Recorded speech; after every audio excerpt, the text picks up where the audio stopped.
ఏమీ తెలియని వాళ్ళకే రాముడికి మందిరం కడుతున్నారు అక్కడ అని అంటే ఇంత ఆనందపడుతుంటే ఆ రామ మందిరం కోసం రాళ్ళు తీసుకొని ఇక్కడి నుంచి వెళ్ళినటువంటి వాళ్ళం మాకెంత ఆనందం ఉంటుంది. సో అక్టోబర్ 30, 1990 ఉదయం నుండి అయోధ్య మొత్తంలో కర్ఫ్యూ విధించారు. పోలీసులు బాబ్రీ మసీదుకు 2 కిలోమీటర్ల దూరం వరకు బ్యారికేడ్స్ ఏర్పాటు చేశారు. అంటే మొత్తం కంప్లీట్ అయోధ్య తర్వాత 2 కిలోమీటర్ల తర్వాత ఇప్పుడు మనకి బార్డర్లో కంచెలు ఎట్టుంటాయి వేరే దేశానికి అట్టా కంచె ఏర్పాటు చేశారు. అండ్ అయినా కూడా ఇన్ని అడ్డం పెట్టినా కొన్ని వేల మంది కరసేవకులు హనుమాన్ గడి చేరుకున్నారు. ఎన్ని రోజులు నడిచింది సార్ ఆ కర్ఫ్యూ? ఎన్ని రోజులు నడిచి ఉంటుంది? 2 రోజుల ముందు నుంచి కర్ఫ్యూ ఉంది. అయినా సరే నవంబర్ 2వ తారీఖు నాటికి కొన్ని వేల మంది కరసేవకులు హనుమాన్ గడి దగ్గరికి చేరుకున్నారు. పోలీసులు చాలా చదువు చేస్తుంటారే మరి. ఎంత చేసినా అమ్మా ఒక్క విషయం చెప్తాను నేనమ్మా, నీకు ఒక సంఘటన ఇప్పుడు ఇక్కడ మనం గుర్తు చేసుకోవాలా. అయితే ఇది 1992కి సంబంధించిన సంఘటన. అప్పుడు ములాయం ప్రభుత్వం పడిపోయింది, తర్వాత బీజేపీ ప్రభుత్వం వచ్చింది. ఒక సాధువు ఈ పోలీస్ వ్యాన్లు ఉంటాయి కదా, పోలీస్ వ్యాన్ తీసుకొని ఆ వ్యాన్ని అతి వేగంగా నడుపుతా బ్యారికేడ్స్ని గుద్దేసి కరసేవకులు లోపలికి వెళ్ళడానికి దారి చేశాడు. సాధువు అంటే ఇంకా అక్కడ ఆ ఉత్సాహం. అయితే 1992 సమయానికి నేను వెళ్ళలేకపోయాను. అది కానీ అప్పుడున్న ఐకమత్యత ఇప్పుడు లేదనుకుంటున్నారా ఏంటి? అప్పుడు పరిస్థితులు ఇప్పుడు ఉన్నది. లేకపోతే ఇంత 35 సంవత్సరాల క్రితం జరిగినటువంటి ఒక సంఘటన సరే, తర్వాత సంగతి.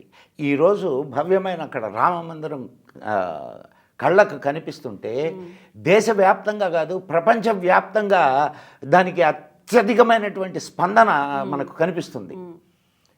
హిందువు అన్న ప్రతివాడి, హిందువు అని కాదమ్మా, హిందువు అని కాదు, మనిషి అన్న ప్రతివాడికి అఫ్కోర్స్ మనుషులు కాని వాళ్ళు కూడా ఉంటారు, రాక్షస జాతి ఒకటి ఉంటుంది. ఆ రాక్షస జాతిని కాదు, మనిషి అన్న ప్రతివాడికి రాముడి చరిత్ర తెలిసిన ప్రతివాడికి రాముడు ఆరాధ్యుడవుతాడు. వాడు రాక్షసుడు కాకపోతే. ఇప్పుడు రాక్షసులు కల్పిస్తున్న అడ్డంకుల గురించి కూడా మనం మాట్లాడుకున్నాం కదా. ఎవరైతే అడ్డంకులు కల్పిస్తారో వారే రాక్షసులు. ఖచ్చితంగా అమ్మా, ఒక శుభకార్యానికి ఎవడైతే అడ్డంకులు కల్పిస్తారో వాడు రాక్షసులే. మంచి కార్యం ఇది, అద్భుతమైన కార్యం.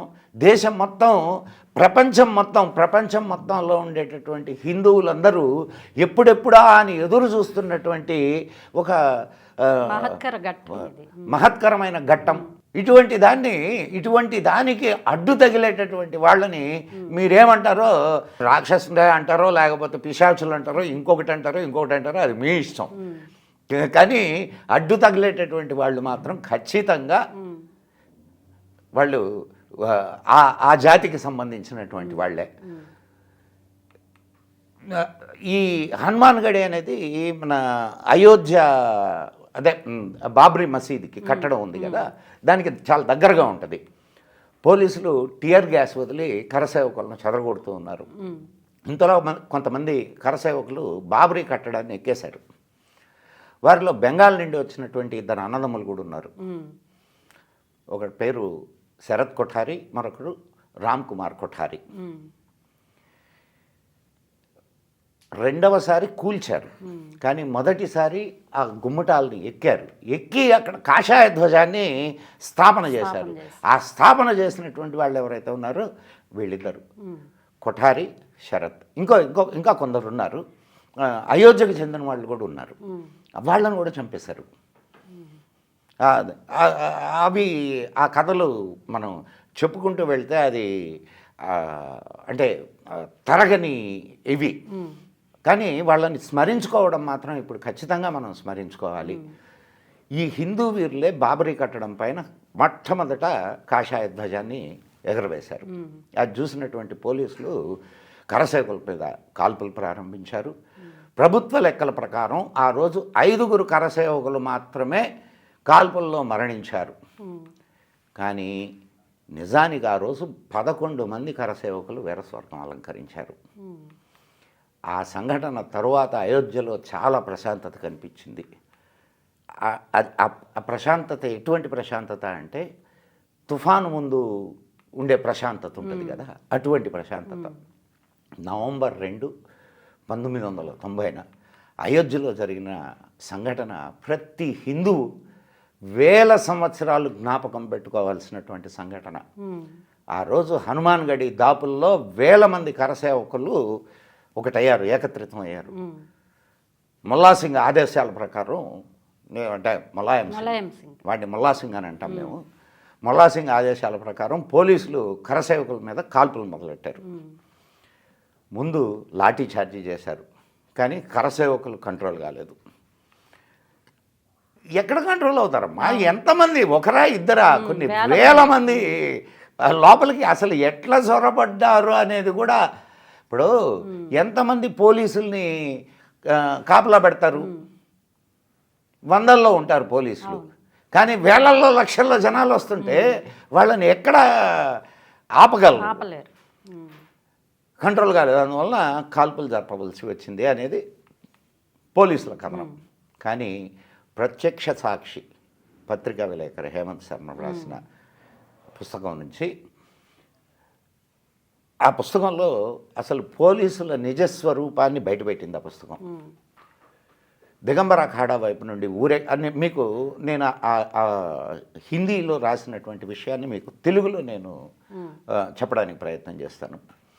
దిగంబర అఖాడా వైపు నుండి ఊరేగింపుగా వస్తున్న రామభక్తులు అక్కడే రోడ్డుపై కూర్చుని రామనామ సంకీర్తన చేయడం మొదలుపెట్టారు. నేను, నాతో ఉన్న మరో విలేకరి జేపీ శుక్లా ఇద్దరం గోడకు అతుక్కొని నిలబడ్డాం. మా చుట్టుపక్కల తూటాలు పడుతున్నాయి. ఎస్ఎస్పి జోషితో శుక్లా వాగ్వివాదానికి దిగాడు. నిరాయుధులు రోడ్డుపై కూర్చొని రామకీర్తన చేస్తున్నటువంటి వారి మీద ఎందుకు కాల్పులు జరుపుతున్నారు అని ఆయన అడిగారు. ప్రభుత్వం సత్యాగ్రహం చేస్తూ రామనామాన్ని జపిస్తున్నటువంటి కరసేవకులపై ముందు హెచ్చరిక లేకుండా కాల్పులకు తెగబడ్డారు అని హేమంత్ శర్మ తన పుస్తకంలో రాసుకున్నాడు. అంటే వాళ్ళు ఇది చేయలేదు, రోడ్డు మీద కూర్చొని రామనామ సంకీర్తన చేస్తున్నారు, జై శ్రీరామ్ జై శ్రీరామ్ అని ఇది చేస్తున్నారు. వాళ్ళ మీద కాల్పులు జరుపుతారమ్మా? వాళ్ళ మీద టియర్ గ్యాస్లు వదులుతారా? మరి ప్రతిపక్షాలు అప్పుడు గగ్గోలు పెట్టలేదంటారా? పెట్టినాయమ్మా. ఇప్పుడు ప్రతిపక్షాలు నోళ్ళు నొక్కారు కదా, దానికి ముందే కదా రథయాత్రని నడిపిస్తున్నటువంటి అద్వానీ గారిని అరెస్ట్ చేశారు. అఫ్కోర్స్ ఆ కారణంగానే ప్రభుత్వం కూలిపోయింది. సెంట్రల్ గవర్నమెంట్లో బీజేపీ మద్దతు ఇస్తున్నటువంటి ప్రభుత్వం ఉండింది ఆ రోజు.